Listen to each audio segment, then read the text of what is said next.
After spending last week caught in a downward spiral, copper saw renewed interest this week and is now enjoying a 5-day buying streak.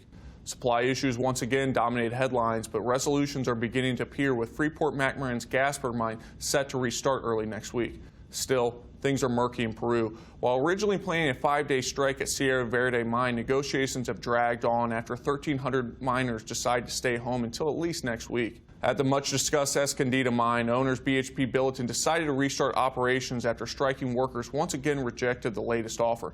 The mine has been offline over 30 days and has removed well over 100,000 tons from the global supply market. According to Goldman Sachs, the three issues combined have removed roughly 200,000 tons of expected production, which would only grow if labor tensions rise throughout South America. In monetary news, as expected, the Federal Reserve decided to raise rates for only the third time in the last decade. Fed Chairwoman Janet Yellen said she was confident in the robustness of the U.S. economy, and the policy board remains committed to 2 more rate hikes this year.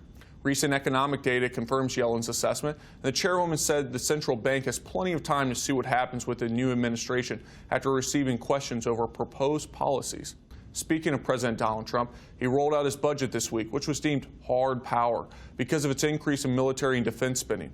Nearly everywhere else, the government belt will be tighter, which has generated a rapid backlash. While the bill doesn't include any major increases in infrastructure spending, Budget Director Mick Mulvaney said the president and his team will address rebuilding American highways, bridges, and airports sometime after August.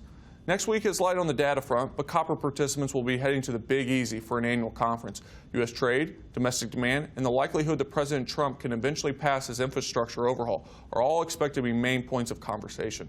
I'm Dalton Barker for the Metal Bulletin Group in Chicago.